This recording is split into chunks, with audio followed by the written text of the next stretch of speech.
Hello, hello, and welcome to Sex and Sensuality, the podcast where we speak what your dirty mind thinks. I am your host, Miss Meka Nicole, and we also have our Gigi. Hey, girl, hey. Hey, good morning, good morning, good morning. Good morning. How are you? I am good. I am good. Trying to get over this allergy thing, honey. This weather is cuckoo crazy. Oh my goodness. Oh my How you goodness. This been? what I'm doing okay. I agree. It is definitely some crazy weather out here. It has been something else, but Hmm. my fear is that COVID is coming back. I mean, everybody at my job, they have had, not everyone, it's exaggeration, but at least three people at my job have Yeah. had COVID in the last like month. And then I've heard about a few other people having COVID. So I'm like, oh my gosh, please don't come back. No, I don't want it back. I know that's right. We don't want to go there again. No, we don't. And I have vacation coming up. So, oh Oh, my goodness. no, no, no. We gotta say, hey, get away from here. No COVID here. Right, in the name of Jesus. But so how have things been with you? I know that you said that you've been sick, but I hope that you're starting to feel better, or you haven't been Yes, feeling well. I'm on the upswing, Yeah, doing a little traveling for work and training and stuff. So, trying to get it all together. This will be my third week, so I'm excited. I'm excited for you. It's nothing like starting a new job and meeting new people and learning new assignments. I don't know, Yeah. the start of a new job is always so exciting for me. It's Mhm. I'm always excited to learn. I'm a lifelong student, so I love Mhm. learning. I love being in the classroom. Oh, goodness. So,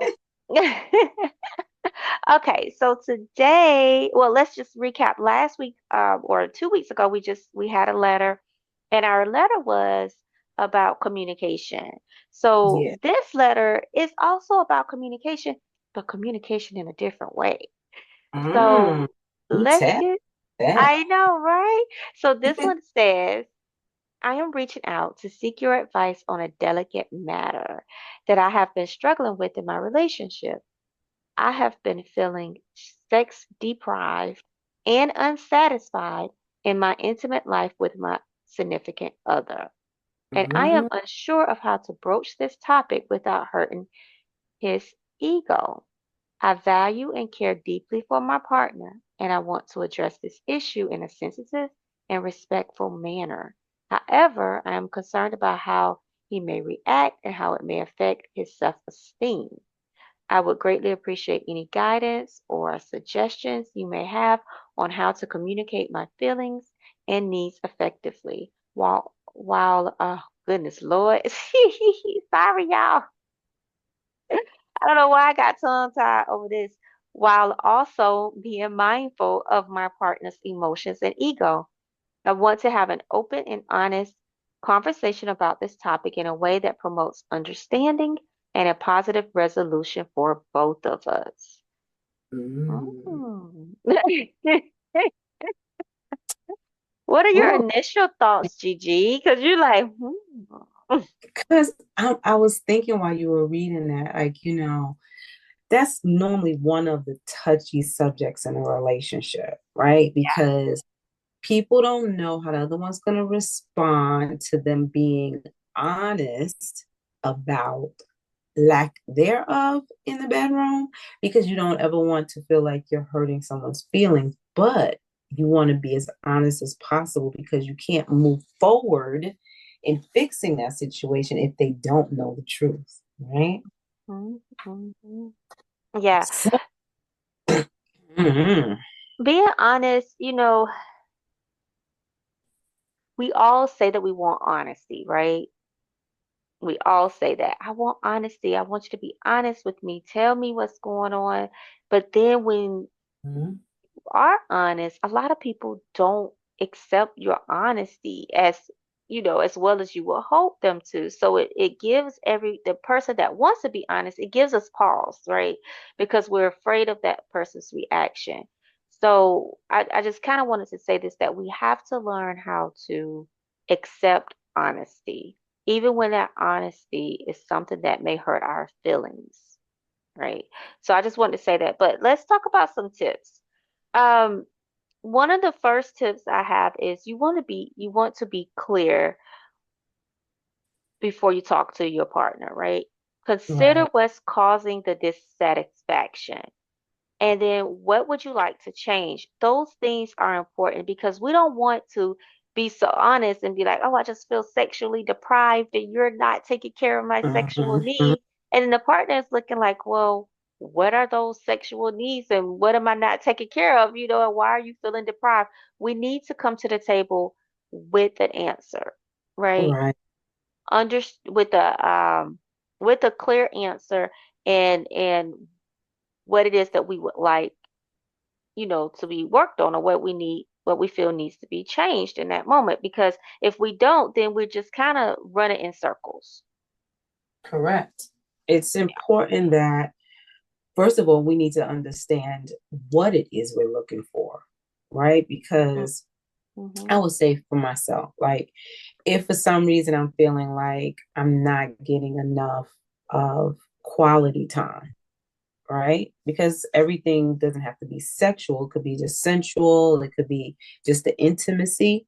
If I'm feeling like I'm not getting enough quality time in my relationship, Mm-hmm. where, okay, yeah, we're spending time in the house on the weekend, but is you're doing one thing downstairs and I'm upstairs, just because we're in the house together does not mean we're spending quality time just because we're together, right? So Right. you have to be clear about what it is that you're feeling you're missing or needing in your relationship. Otherwise, you're just, like you said, going to be running in circles and talking two different languages while you're still speaking the same language. Yeah, yeah, I agree with you. And we don't want to just run into circles, right? Not at all, because once we start running into circles, then no one understands what's going on anymore. And now the problem that was the problem is no longer the problem because now you have something else that's the problem. So Yes, we most want to try to definitely. stay, yes, try to stay focused. Also, you want to pick a good time to talk about this thing because some people, they want to talk about things and I've gotten this a lot. Like even from my past relationships and my current relationship, I'm the type of person like I like to talk to you when I'm on my way to work. At that time in my past relationship, it was when I was on my way to work. Now, we all living in a time where most people work from home. But when I was on my way to work, I loved to talk to my ex on the phone. And then one day she was just like, I don't want to talk about these serious things that you're talking about early in the morning. Like, Mm-hmm. can we just keep it light in the morning? And I'm like, I'm just having conversation and if things come up, maybe the light bill came up or maybe, something serious came up. But so we want to make sure we're finding the right time to talk about what is happening in this thing. So it's like if you don't find the right time, that person is not going to be open to hearing what you have to say. Or they may be rushing off the phone because maybe they have to go to work, or they may have to rush out the house because they have a meeting to go to. We don't know. So you want to pick a right Mm-hmm. time, the time where you have a long time of quiet. So if you have kids, then maybe the kids are in bed or the kids are at school and you are both home and you're able to sit there and have this discussion. You can go for a walk to try to talk these things out. Um, but you want to find a good moment and make sure you have enough time to actually discuss the situation. Right, right. You don't want interruptions because that could definitely be a distraction and then you lose your train of thought and Hmm. important information could end up slipping through the cracks. So that is definitely key. Yeah, yeah, definitely key. Um, So the next thing is being gentle about it, right? We want to avoid like you don't want to talk about any sexual encounters you've had before. right? You want to, you don't want to say something like, well, when I was with my ex, we didn't do these things, or he did this, or he did that, and you're not doing it. You're not satisfying me. We don't want it to be that way, but you want it to be something like a gentle approach. That approach can be more of, babe, there's something I want to talk to you about, and I've been thinking about it for a while, and I'm hoping you're open to hearing what I have to say. And then you just kind of go into it. Listen, lately I've noticed that I haven't felt as sexually satisfied as I have with you in the past. And I would love for us to talk about what are some ways we can get us back to that level we were before, or at least close to that level.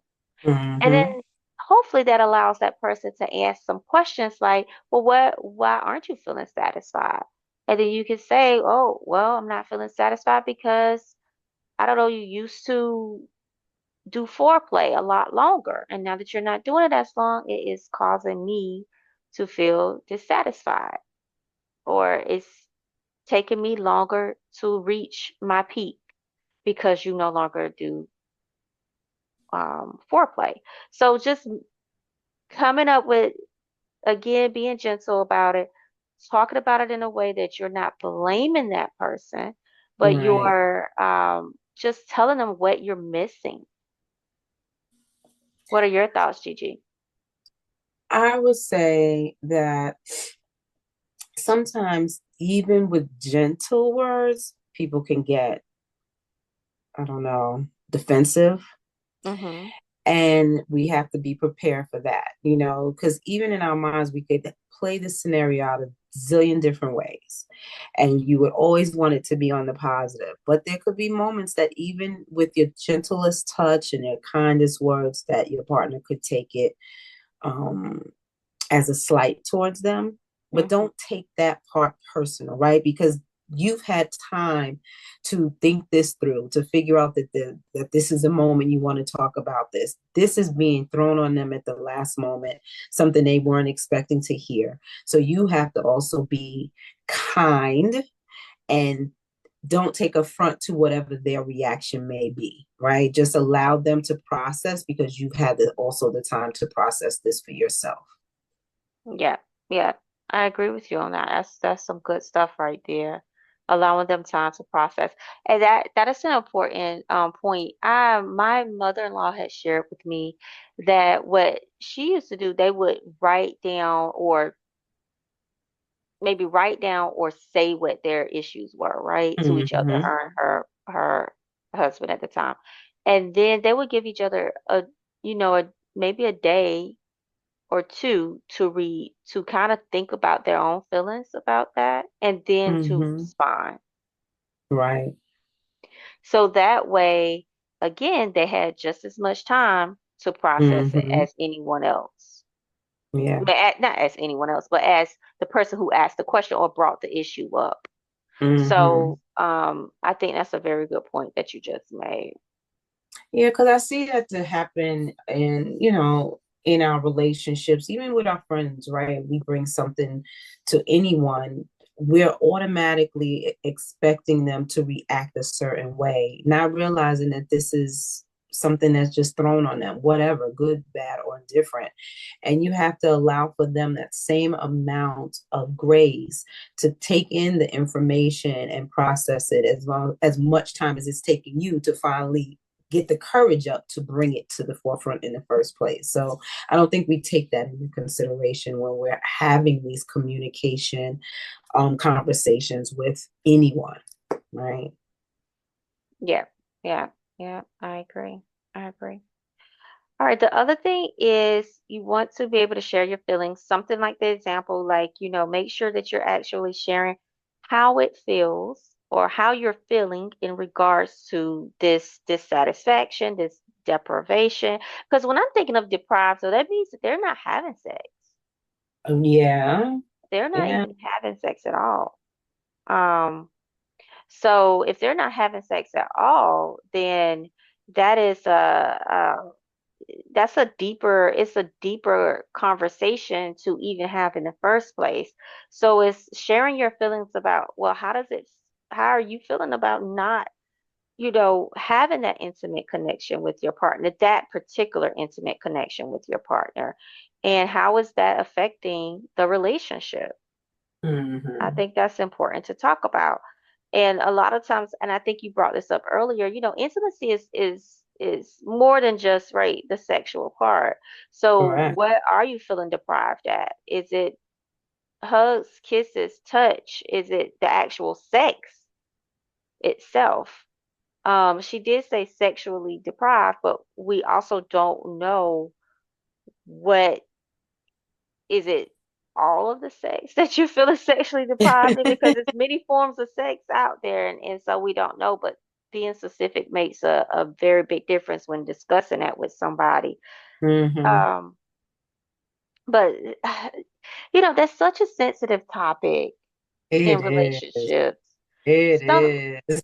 Yeah, it really, really is. But one thing that I do want to say is also that you can have intimacy. So if you're not having sex, then one thing that you can do, and you want to make sure too, to check on your partner, make sure there's nothing medically going on with your partner that's causing a maybe a dip in Libido. libido. Yeah, Yeah. and then, but if that is the case, or if your partner has just doesn't have that sexual desire like they used to, and maybe they don't need it as often, then y'all got to talk about ways that you can step up the intimacy, um, in other areas. Maybe you need, maybe more conversation, maybe more hugs, maybe more kisses, maybe more cuddling. Just Hmm. talking about those other forms of intimacy that can benefit you and kind of make up. And it's hard to say, and I'm just going to put makeup in quotes, right? Because it's hard to say it's going to make up for the actual sex, because people want sex. We got to be Right. honest. Some people just want sex and they don't care about all the other forms of intimacy.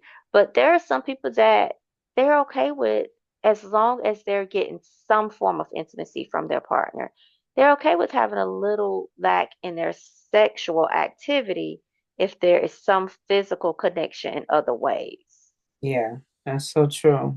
Because all of it is important, right? When you Right. love someone and you're in a relationship, you want all of that, right? And you're hoping that you're giving, that they're receiving all of you, meaning in Mm-hmm. communication and your intimacy and your physical sex and touch and spending time and, just laying around watching movies. All of those things are important in a relationship.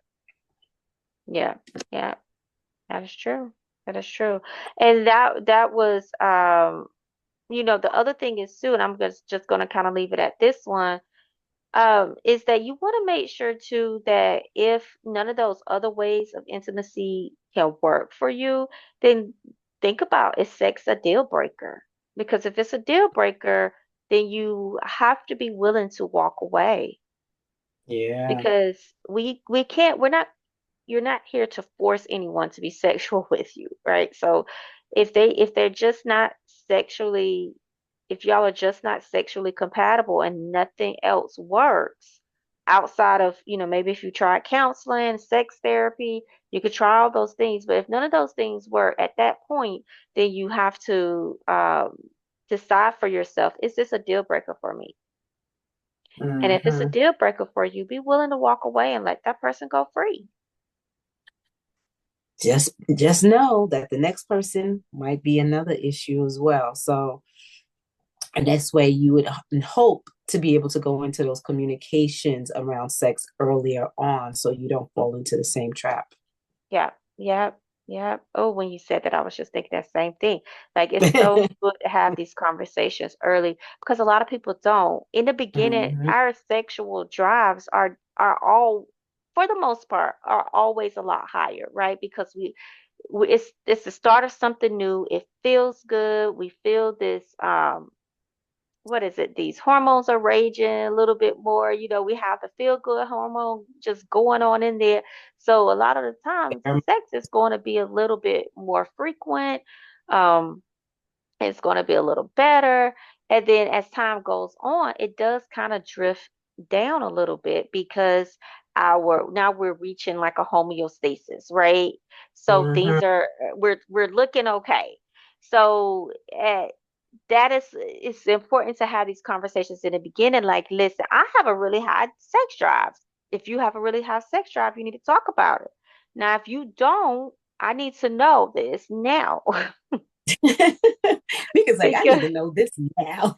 right. I mean, this is rhetorical. This is not about me. I'm just saying this is what you should be saying. I have a really high sex drive. If you do, and if you don't, I need to know now because a lot of people they have it, like I said, that high sex drive in the beginning, but once they get settled into the relationship, they fine.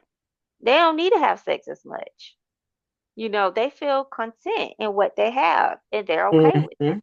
So if that person knows that they're that type of person, they need to be honest in the beginning.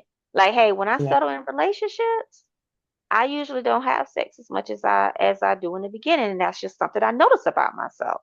Like, say it, be honest about it, so that person can move on and find somebody who may be a little bit more sexually compatible to them. And our sex drive fluctuates, right? So it Hmm. can be real high at some points, and then you can, get right there in the middle, and then it can dip and come back up.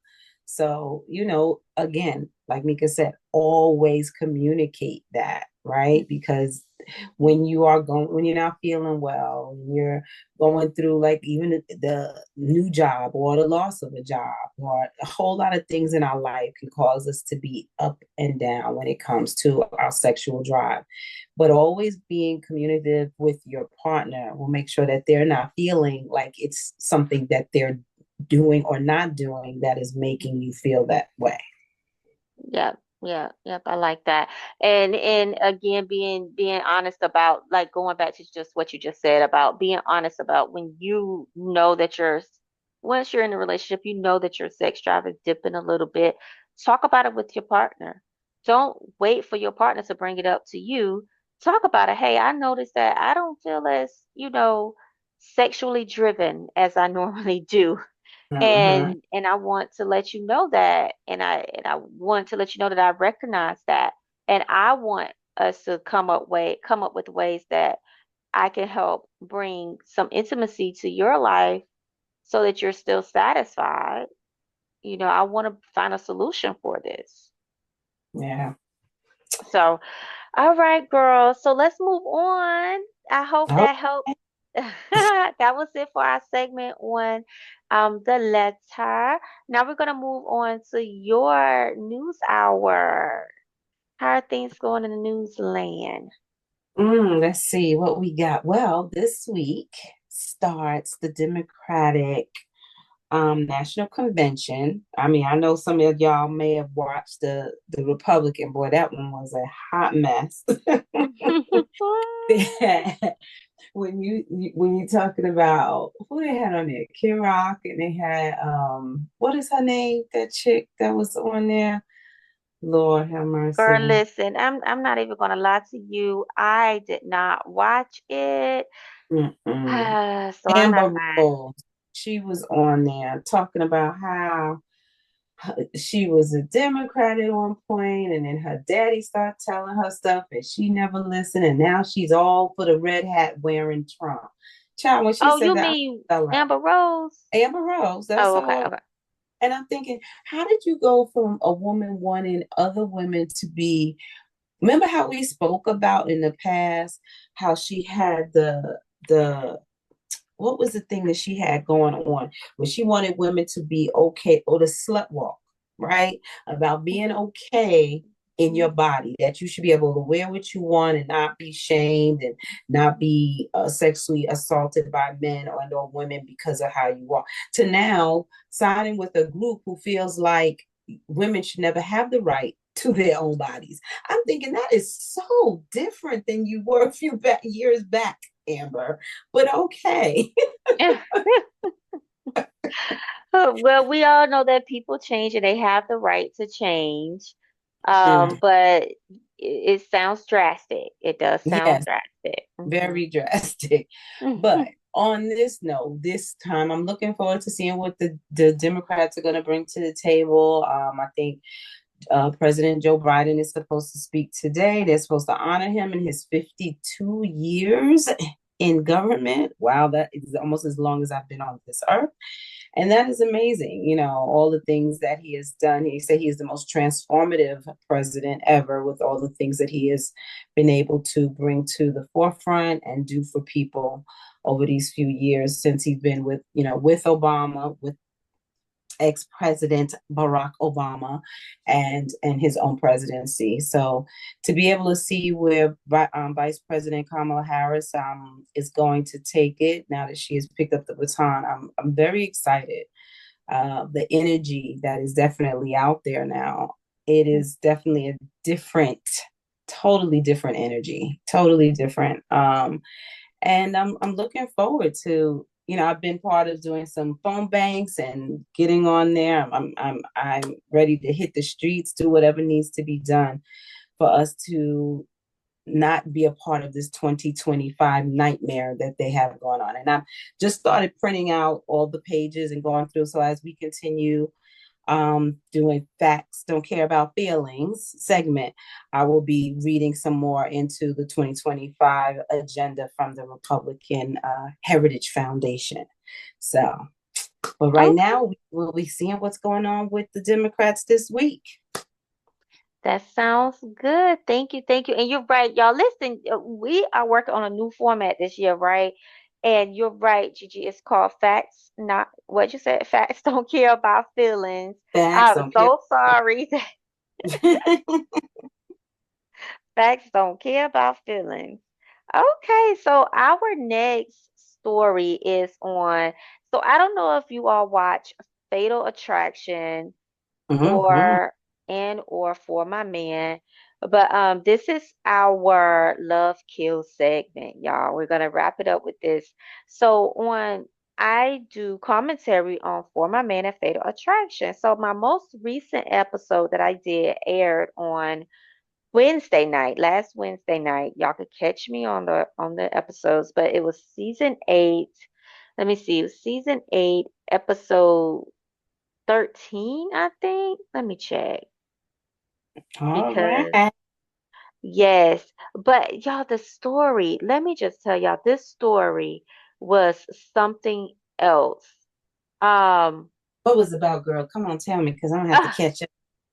Yes, you're gonna have to catch it. So this story was something else. So it was about these two women. They both had very similar names, Shamaya and Shania. And I think Mm, it was Shamaya that got with this guy when she was 16. And I believe, if I'm not mistaken, he was 25 when they got together, or 22, may have been a little older. This is season 8, episode 12 on For My Man on TV1. But they got together. She ended up, leaving her hometown. I believe that they moved to Vegas, and they had 2 kids. I think they ended up having a third. Well, somewhere along the line, I guess they got married, then they broke up. Then he ends up getting with another girl named Shania. mm, And I hope I'm not mixing them up. But so when he got with Shania, Shamaya, according to the story, became jealous of his relationship with Shania. So he started, like, being more and more with Shania and spending time with her. Well, he decided that he wanted to, I guess, start like well, this is what they're saying. He invited Shania went with him to see his kids for Father's Day, mm-hmm, and he she went with him to where Shemaiah was at her house. Apparently, I guess they hung out for a few days. The three of them hung out for a few days. They said that they went and got their nails done. The girls went and got their nails done, and they just was talking and all this kind of good old stuff. Well, She was 19. The new girl was 19. Oh. Right. And so she was much younger than Shemaya. And so uh it was said that she probably got jealous of him. Well, I mean of her. And so I still don't know. And even when we were telling the story, we still don't know. It's still not said like why she ended up shooting Shania, right? Mm, So Shania, it was just said that Shemaya is saying that she woke up to gunshots. Her daughter woke her up and said that her ex-husband shot Shania. And so he called the police and was and you could hear her screaming in the background, "Oh, he's gonna kill me, he's gonna kill me." Well, then she goes outside and the police comes and she tries to like jump off the balcony to the ground below. She did jump off the balcony because she says she's trying to get away from him. Well, mm-hmm, he is saying that he came and he saw that she shot Shania and that he took the gun from her and called 911. mm, Well, they tested both hands for, gunpowder. She was the only uh-huh, one that had gunpowder on her hands. He didn't have any gunpowder on his hands. She stated that she wrestled with him and took the gun from him. And that's how she, I guess, supposedly got this gunpowder on her hands. And she's stating that he went and took a shower. mm. And that's why he doesn't have gunpowder on his hands. But it was just a hot mess. But it's still no reason why this girl was shot. Like we still don't know what was she shot over. So long story short, Shamaya gets time um in prison. She gets sentenced to prison, and he gets off scot free. Really? Yes, nothing Mm-hmm. happened to him. So um and again, it sounds like it was just a senseless murder because it still is no, there's no, like we still don't know why she shot her. If she shot her, we don't know why she shot her, and if he shot her, we don't know why he shot her. But she was trying to get away, and she had made it to the door, but she couldn't open the door. She got shot before she could open the door and get out. Huh. So Just sounds like horrible. some jealousy there, obviously.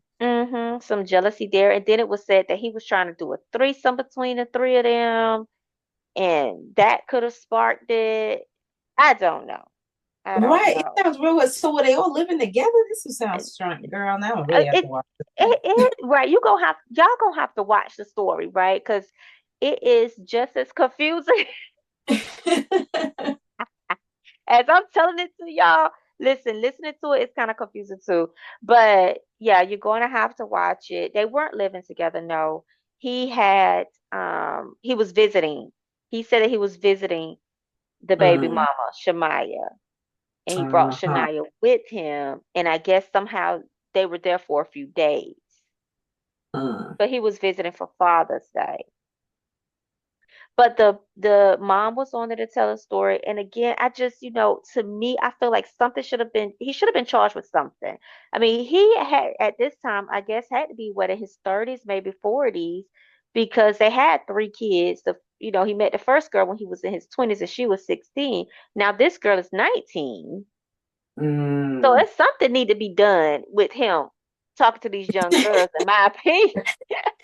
If he didn't get charged with nothing else, he need to get charged with talking to young girls, like messing up That their nothing lives. need to happen to him for him just talking to these young girls.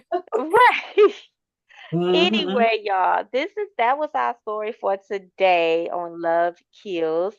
Come join us next week. I'm sorry, we're going to be here. I don't know. Are we doing this weekly again, or we want to do this every 2 weeks? We gonna let y'all know. Yeah, we're gonna let y'all know because right now we've been doing it every 2 weeks, but we may come back weekly. But join us next time for our next story, our next facts over feelings, and our next love kills. know that you can write us a story, or you could choose to come in. I mean, your questions, you can write your questions and send it to sex, the letter N, sensuality I'm sorry, sex, the letter N, sensuality show at gmail.com, or you can choose to be a guest on the show anonymously and ask your questions. And we'll Yeah. be happy to answer your questions on air. And you can think of it like a 15, 20-minute counseling session, okay? From a therapist and our world life guru, Miss Gigi, okay? All righty, y'all. We'll see y'all next time on Sex and Sensuality, the podcast. Have a good day. Have a good one.